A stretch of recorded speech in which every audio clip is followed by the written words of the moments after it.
Hi, and welcome back to Community Hotline. Tonight we're going to be talking with Mount Hood Community College. We have with us Al Segala, who is the Executive Director of the Mount Hood Community College Foundation. Thanks for being here again, Thank Al. you. And Mick Estes, you're a 1968 graduate. Yes, ma'am. I told your secret, from Mount Hood Community College. Thanks for being here. Okay. The college is in its 50th year. That's an amazing thing, 50 years in this community. Congratulations. Thank That's a big deal. Yeah, it is. So, what are you doing to celebrate? There's a lot of things that we're doing to celebrate. One big event that's coming up is in September, because really September is the school starts? Yeah, well, it's when we started back in 1966, 50 years ago. Wow. So we're going to be honoring 50 outstanding alumni. Really? So it's also the beginning of our alumni association this year. The college has really never done that. Is that right? So I'm surprised. I am too. Yeah. But we're doing it, and we're reaching out to our alumni, and that's one reason why I met Mick. First graduating class, right? First graduating class. One of the first to get that Mount Hood diploma. Well, I heard a story that you almost didn't get that diploma, Mick. Can you tell us what happened with that? Do you mind sharing that? Oh, I don't mind. It's a long time ago. Graduation day, and we're all lined up in our cap and gowns. They have all set us all up by a list that everybody had, alphabetical. And of course we didn't, graduating students, we didn't have a copy of this list. We didn't know. But anyway, alphabetically by our last name. So they proceeded to call each student one at a time up onto the stage. And my last name starts with an E. So I don't remember names now, but let's say they called Mr. Davis. He went upstairs. And then Mr. Ferguson. And I went, wait a minute. D-E-F. Well, I didn't do too well in English, maybe, But, so I stepped aside, and it went all the way through the whole alphabet until I was the only one little Lone Ranger down there on the asphalt. Must have been terrifying. So, I don't remember the gentleman at upstairs, but he looked down and he goes, Mick, why are you still down there? You never called me. So, it was about 10 days. I did get a degree. You got your degree. And it was about 10 days later, I got a very nice letter from the president of the college apologizing for inadvertently leaving my name off the list. Wait, did you have family in the audience? Yes, my parents, my girlfriend, and I think there was one of my aunt and uncle. So they're probably all wondering, what the heck did he do wrong that he didn't get to graduate? Why did he say to come out here for graduation if he's not going to graduate? Well, hopefully that doesn't happen anymore. I really don't know. So. But what's also, because these are the types of stories that we're now getting, from some of our alumni. Are you going to be able to collect some of these stories? Exactly. That would be wonderful to be able to collect some stories, because I'm sure there's a lot of other stories, different but just as fun as that one. I mean, it's fun now, but I'm sure it wasn't at the time.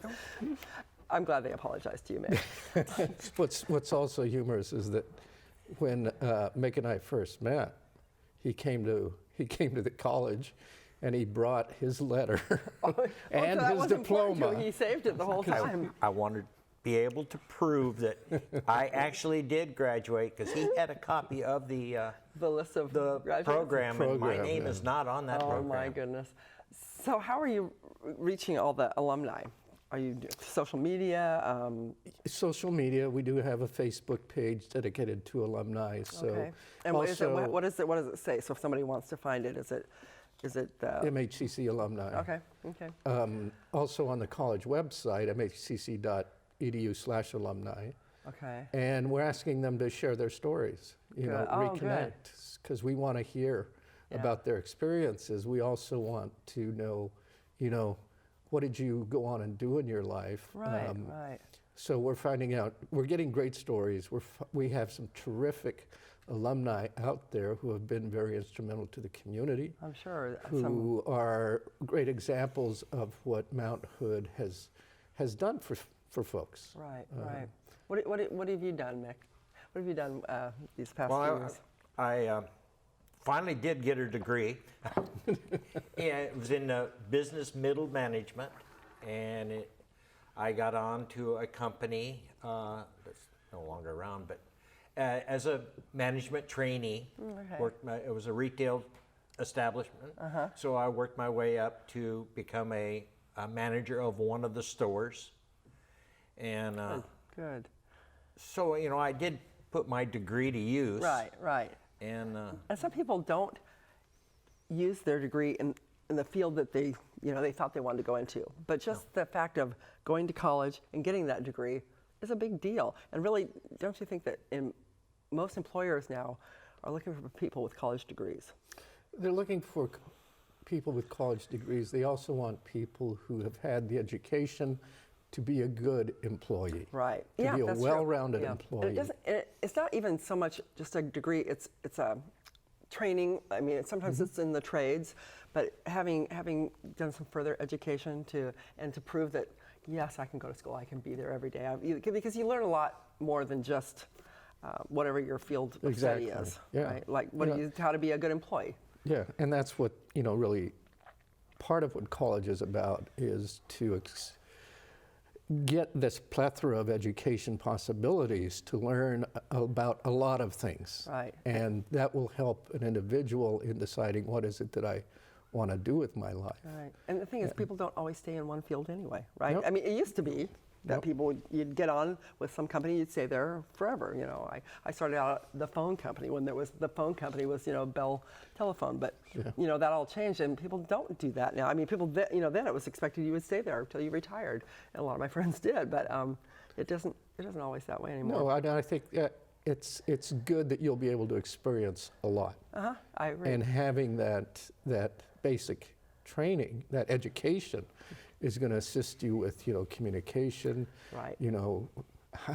being to work on time, knowing the importance of that, and just having those skills to, be able to do a good job. Right.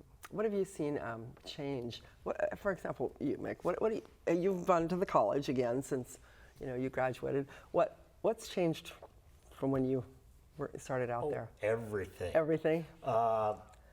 Well, the first year was in trailers at the old Multnomah County Fairgrounds in downtown Gresham, where right now is the East Hill Church campus. Oh, is that where it was? Okay. And so then the second year that I went there was at the current location, but there was only one building. The tennis courts that are now tennis courts, it was just a big open courtyard where there were trailers for classrooms. Wow. And then the one building that was the student union, the bookstore, and the library. Wow. And then everything else on the campus today was just nothing but berry fields. And Gresham itself has changed a whole lot since Yes. then. That whole area. I mean, all of East County has changed a lot. It's grown up a lot around the college, I think. Well, I think you're right. When you look at what Mount Hood Community College means to this area, it means not only building a workforce, it means attracting industry. It means giving back to the community hundreds of millions of dollars each year. It is one of our largest employers in our area. I'm sure that it is. And you have some pretty good partners in the community, don't you? Yes. Yeah. Yeah. So, and you work with them as part of the foundation. And it's not just through, the foundation, getting partners to assist us in helping students through scholarships is part of it. But it's also in knowing what industry needs when it comes to their workforce. And Mount Hood's really been a leader in that. From what I hear, that they're very open, very receptive to finding out what the community needs and then offering those classes and those courses. Am I right about that? And you have to. Yeah. I mean, you really have to. If you're not doing that, then you're not doing your job? really doing your job. Yeah. So whether it's technical education or whether it's a transfer to university. We have to be in touch with community, industry, know what's being asked of us, know that we need to assist them, and at the same time, they're supportive of us in getting that and done. hire those people that have gone to the school and have taken those classes and tried to get into those industries. What's changed?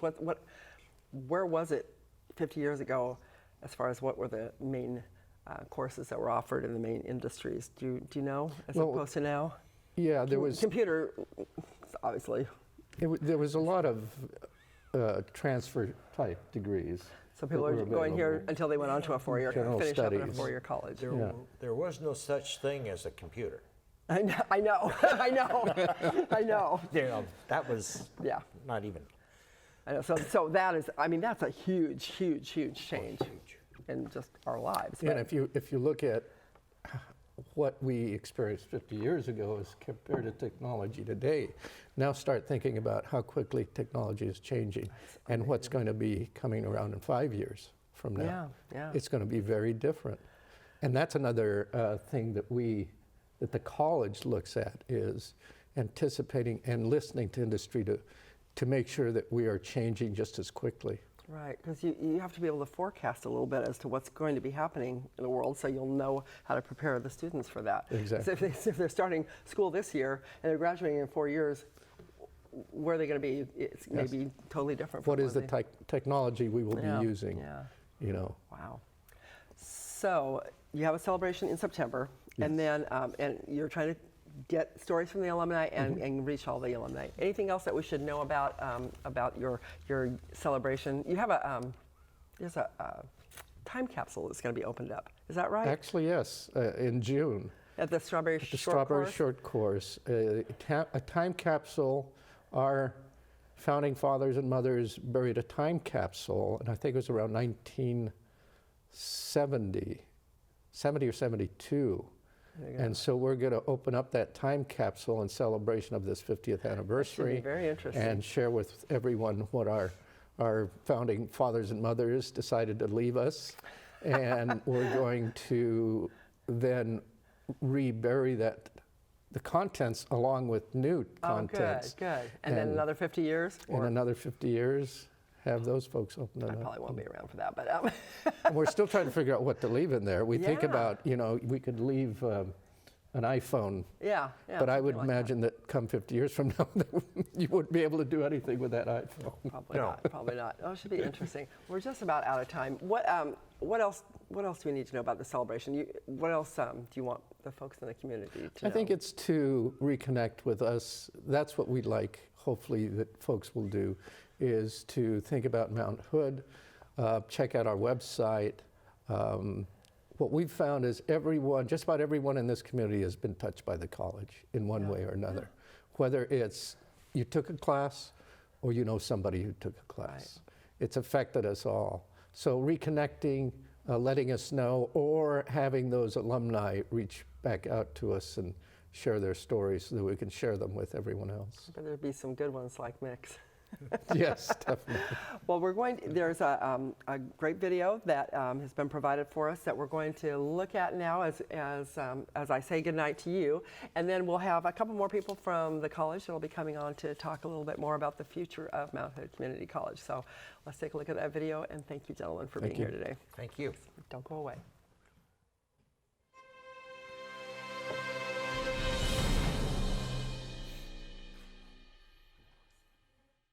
Five decades, 50 years, a half a century. It goes by in the blink of an eye. But in that blink of an eye, everything can change. When Mount Hood Community College began classes in 1966, the world, America, and the state of Oregon were entirely different places. Lyndon Johnson was president at the time. The Beatles were bigger than Jesus, according to John anyway. And we had just a year earlier entered the Vietnam War. The subculture movement had begun its growth. Miniskirts were getting shorter. And we were still 3 years away from Woodstock. A different world for sure in 1966. when the average home price was $14,500, the average income was around $6,900 a year, and you could buy a brand new car for about $2,700. The totally new Plymouth VIP for a new high in luxury, well within your reach. Fine furniture, the look of rich wood paneling. 1966 Plymouth VIP. But for everything that has changed, one thing that defines who we are hasn't. Students. Oh sure, the students themselves have changed. Their clothes have changed, hairstyles have come and gone, as have the bands they've listened to and the TV shows they've watched. Even the academic programs they're interested in and pursued have changed. But at the heart of it all beats the same desire in students today as it was 50 years ago. The need for a college degree, the passion to pursue their dreams, and the ultimate desire to be more. The college itself has had to change and adapt to the needs of students. From programs designed to serve incoming freshmen enrolling straight from a local high school, to an adult retrainer looking to expand their skill set and career, or possibly looking to start over, to veteran servicemen and women fresh from a faraway battlefield taking their next step towards embracing civilian life, to international students experiencing Oregon and America for the very first time. Regardless of the changing student body, one thing that hasn't changed for the faculty, staff, and administrators at Mount Hood: our desire to serve students' needs with high-quality, affordable higher education programs, to help students reach their educational goals, to help them succeed and graduate, to help them be more. Through the decades, there have been thousands, tens of thousands, hundreds of thousands of students who have passed through the hallowed halls of Mount Hood. Some have stopped by for a single class. Others have earned their degrees and moved on. Others are lifelong learners, coming back time and again to discover something new. Mount Hood alumni are everywhere, making a difference in the world. And despite varying backgrounds and changing decades, one thing that hasn't changed about alumni and supporters of the college is their love of this institution, their passion to see it serve as many students as possible, to be as successful as possible, and their desire to see the college be more. So much is coming together for Mount Hood Community College right now. We are poised to be more than we are, and the road ahead may change even more than the road behind us. But what hasn't changed, and what won't change, is the dedication, energy, and passion of the students, staff, and supporters of Mount Hood Community College, all proud to call themselves saints, all ready to make their mark on the world, all poised themselves to be more.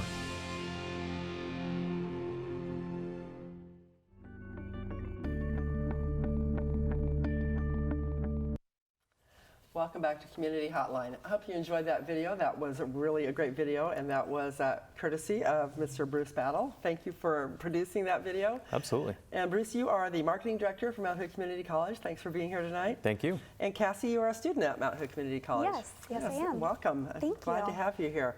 So we talked with Mr. Segala and Mr. Estes here just a few minutes ago, and they talked a little bit about the past and how things were back in 1966. Mm-hmm. Wow, that's a long time ago. I'm sure you don't remember it very well, Cassie, but things obviously have changed a lot, but now we're going into the future, and there's always an unknown factor as to whether or not things can continue on because of financial reasons, and so because of that, there's a bond measure coming up. Bruce, you want to tell us a little bit about that and what? Sure. And what that's all about? And so it's a $125 million general obligation bond. It's going to be on the May 17th election. So that's coming up about really a week soon. away, Yeah. Right? Hard to believe. But really, the college spent about 2 years really just going out to the community and finding out what the community wanted from the college, and just saying, hey, you know, what degree programs do you need? What business services you're looking for? How are you going to be growing so that the college is ready to expand and prepare for the jobs of the future? And that was one of the key things that we did, is spend that time talking with our community and making sure that the growth that we're planning for really reflects the needs of the community that we're part of. So when you say that, then you're talking with the business owners and people that own the different industries in this area. What are they going to look for in an employee? that kind of thing. And then also just the general community, what are they looking for in a college?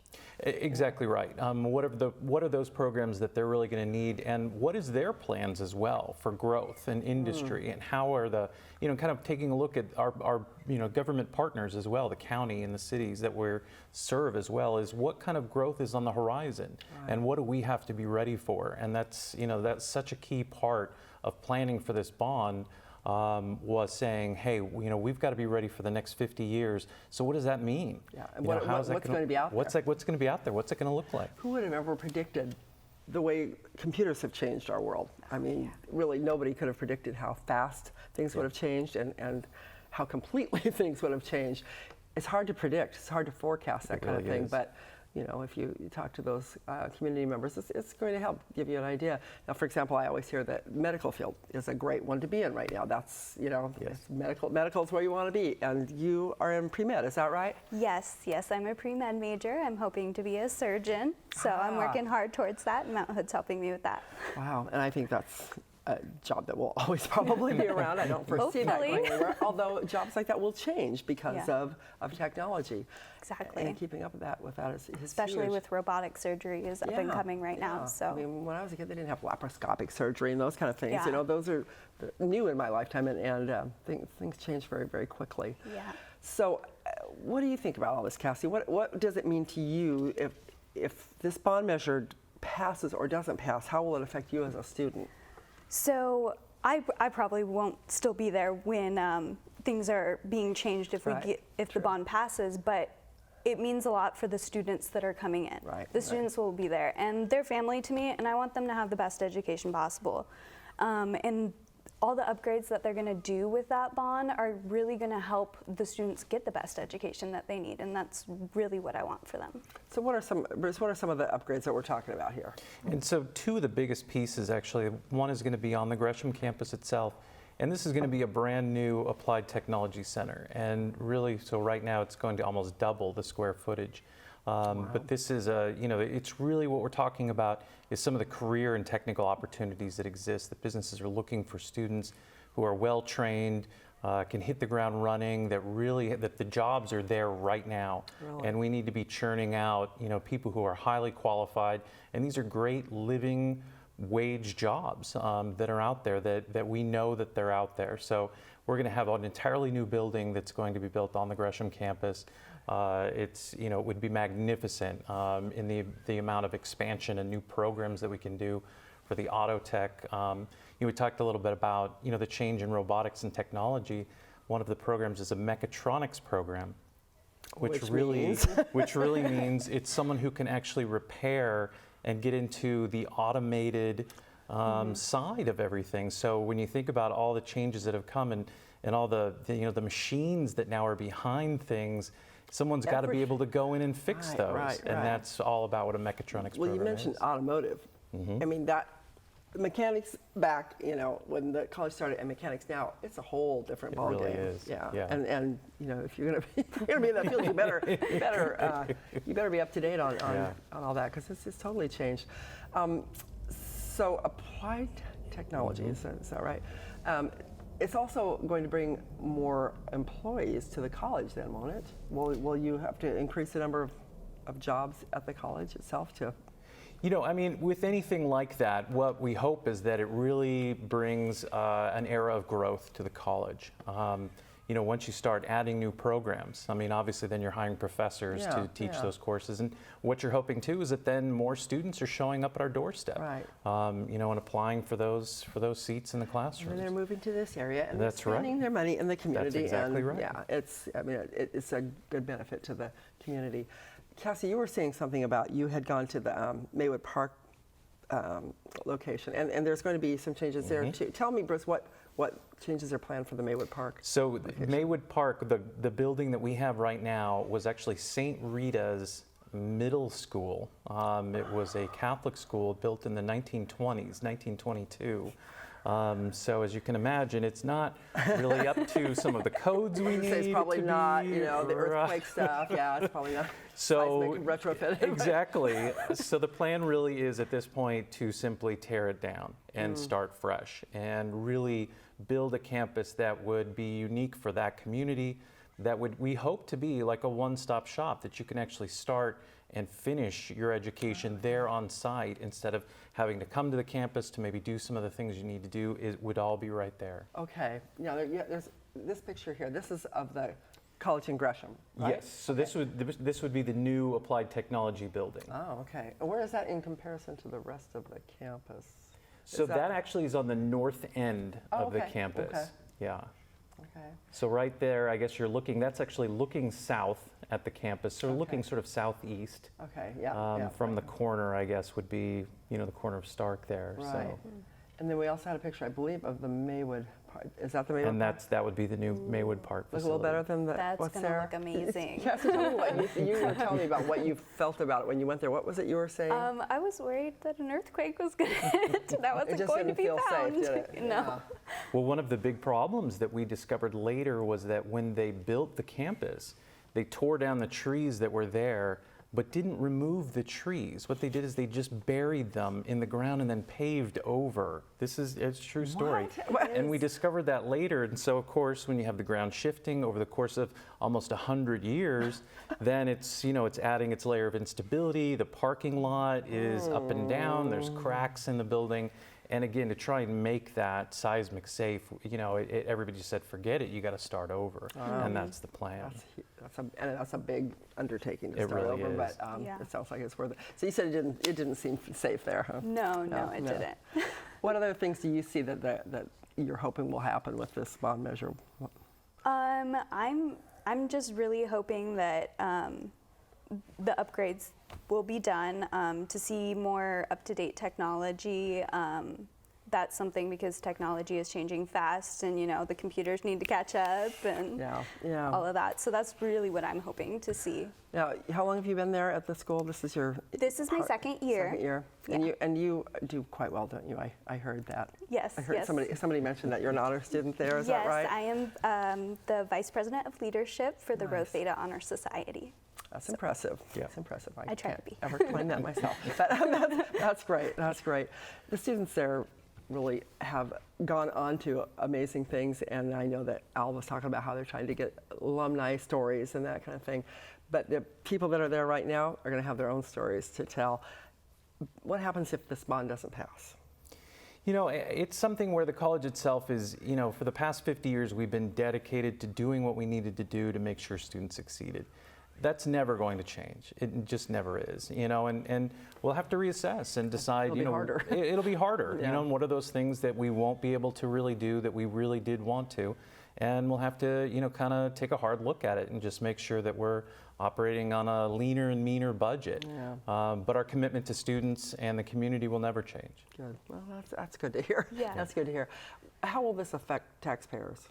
So, And who does it affect? And so so homeowners really, it's on the assessed property tax value of your home. So it's $31 per $100,000 of assessed value.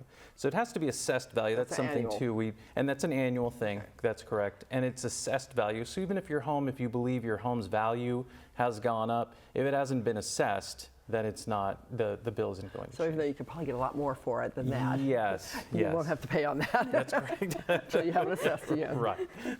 You know, the prices are going up like crazy. That's true. Here. Yeah. Yeah. So what do you need people to do? You need people to get out there and vote, probably. Yes. I mean, that's the main thing, right? And on May 17th, well, not get out there and vote. People mail in their ballots now. And we know a lot of people too wait till the last minute, and that's, you know, that's part of it as well. And really all we're asking people is really to take a look at the bond on its merits. And we do really believe that when you look at the project list, when you look at what we're trying to do, when you look at the value of the college to the community and the importance the college plays, we really do believe that people will vote yes. But all we're asking people to do is really take a good look at the information on what it is, weigh it for themselves. We know not everybody's going to vote yes. We understand that. It's totally understandable. But just, you know, take a look at it on its own merits and weigh it for yourself. Yeah.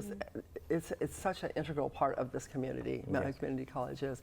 what drew you to that college? Why do you go there? Well, actually, Bruce and I were talking about that out there, and I actually chose to go to Mount Hood because they had a rock climbing course. Really? And, I love it. My boyfriend rock climbs, and I sucked at it. I was awful, and I didn't want him to see my face while I was on the rock wall, so I was like, I'm gonna go take a class and learn how to do this. And I got better, but what really made me stay was all the wonderful, wonderful instructors there. I love them. They're all great. That's right. I've had some interactions with the transitions program there at Mount Hood. Wonderful program, very transiciones, and I was very impressed with that. Had some, interactions with some of the students in different departments, and have been involved in some things out there. And it's a very welcoming campus, and it really is part of the community. And I hear nothing but really good things about it. So I hope that people will go out there or that people will, send in their ballots, vote for this bond measure to pass. Opponents to it, really, is it just money? I mean, is there... Generally, that's, obviously with any bond campaign, that generally is the biggest concern. And, it's people saying, hey, look, I pay a lot of my taxes and I can't pay any more. Yeah. And we understand that, that's part of the discussion. I get that. Everybody's, money's tight, but you also have to prioritize. And our students are our future, and it's a really important thing. So, and one of the things we say too is for every dollar that's been invested at the college, generally the taxpayers receive $4 in return. I mean, that's the value of the college itself. It's the business operations, as Al mentioned, one of the largest employers. The value of alumni going back out into the community and the difference that they're making. So that investment, it really does pay out over time. Yeah, I think it does too, and it's one of those things that if you don't and you lose that, I think that's where the hurt comes in. Yes. If you were to lose the college, that would be a huge negative impact on the community. So it would be just devastating to us students too, because that's our family. Yeah, we love that place. You feel that way, don't you? Yeah, I've heard that from a lot of students, and I think, and I know we're just about out of time, but I just have to say, I know a lot of times people go to four-year colleges thinking that it's going to be more of an experience, and avoid sometimes the community colleges because they don't think it's going to be that way. I don't hear that anymore. I don't, Mount Hood Community College, I hear it's more of a family thing, and sometimes the smaller is better. Yeah. To know more people, and you're knowing your instructors, and it's great. Yeah, good. Any last words before I let you go here as we're running out of time? Again, I would just encourage people to take a look at our website. We've got a lot of information about the bond there. So, please, take an honest, hard look at it. And, if there's any questions or anything, we're very receptive to going places and talking with the community and responding to any questions that anybody has about this. Great. Wonderful. Thank you both for being here. Appreciate it. Thanks, Cassie, and thanks, Bruce. Thanks for watching this episode of Community Hotline. The college, huge part of this community, so do check it out, learn about it, find out what you need to know, and then place your vote. And we'll be back here next week. I'm Monica Weitzel. This is Community Hotline.